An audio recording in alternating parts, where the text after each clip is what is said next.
এইটা করলা না রে ভাই, পুরাই রসগোল্লা, নরম তুলতুলে পুর ভরা অসম্ভব মজাদার করলার এই রেসিপিটা দিয়ে পরাণ ভরে কয়টা ভাত খাইলাম। এত বেশি ভালো ছিল খেতে, এক প্লেট ভাত খাওয়ার পরও মনে হইতাছে পেটের এক কোণায় আরও একটু জায়গা পড়ে রয়েছে। এত স্বাদ কি বলবো। যারা করলা খেতে পছন্দ করেন একবার হলেও এটা ট্রাই করে দেখবেন, এত মজার লাগবে। আমার মতো আপনিও বলতে বাধ্য হবেন যে এত বেশি মজার ছিল। অনেক দিন পর শান্তিতে কয়টা ভাত খাইলাম।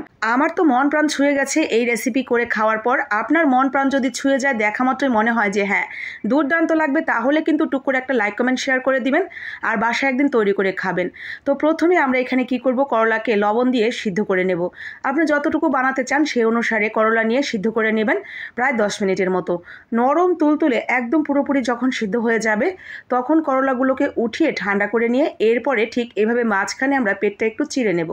পেটটা চেরা হয়ে গেলে এরপরে একটা চামচ অথবা আপনি আঙ্গুল দিয়ে ভেতরে যে বীজগুলো থাকবে সেগুলো বের করে নেবেন।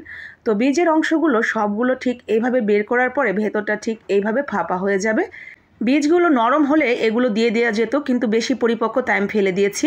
এখানে আমি কিছু চিংড়ি শুটকি মাছ নিয়েছি, ভালো করে ধুয়ে এমনিতেই নর্মালি পাটায় বেটে মিহি করে নিয়েছি।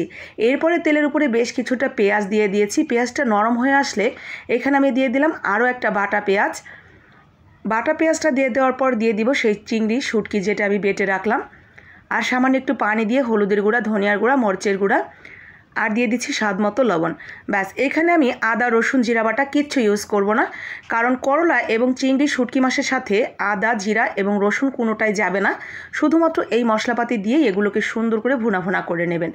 একদম শেষের দিকে একটু ধনিয়া পাতা দিয়ে আরও কিছুক্ষণ সময় নেড়ে চেড়ে ভাজা ভাজা করে নেবেন। এই পর্যায়ে যে কি একটা সেন্ট বেরিয়েছে, এই সেন্ট শুকেই তো আমার খাওয়ার ইচ্ছাটা আরও প্রবল হয়ে যাচ্ছে। এত ভালো লাগছিল এর ঘ্রাণ শুকতে।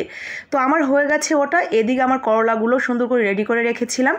এখন সেই করলার মধ্যে খুব সুন্দর করে পুরগুলো এভাবে চামচ দিয়ে ভরে দিব।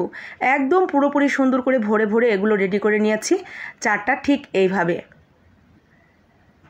তো সুন্দর করে এগুলোকে ভরে রেডি করে নেওয়ার পর কি ভাবছেন হয়ে গেছে? আরে না রে বাপু, আর একটু কাজ বাকি আছে। সামান্য 1 চামচ তেলের মধ্যে আমরা করলাগুলোকে দিয়ে, মানে শুধুমাত্র যেই পাশে পুরটা দিয়েছি ওই পাশে উল্টান দিব না, কিন্তু তার বাকি 3 পাশ আমরা উল্টে পাল্টে এইভাবে একটু ভাজা ভাজা করে নেব। এই ভাজার জন্য করলার উপরের যে খোলসটা সেটা খেতে দারুণ লাগবে, আর এই ভাজার জন্য দেখতেও সুন্দর লাগবে। তো খেতে ভালো দেখতে ভালো দুটোই আমরা চাই, তাই একটু কষ্ট করে না হয় এই কাজটাও আমরা করে নেব 1 চামচ তেল দিয়ে। তো ভাজা ভাজা হয়ে গেলে এরপরে তুলে নিয়ে গরম গরম ভাতের সাথে পরিবেশন। এটা ভাজার পরে বসে থাকার কোনো উপায় আছে? আমার তো সেই কতক্ষণ ধরেই মনে হচ্ছিল কতক্ষণে ভাজা শেষ হবে আর কতক্ষণে কয়েকটা ভাত নিয়ে বসে যাব। তাই আর দেরি করার সময় নেই, একটা করলা নিয়ে বসে পড়লাম।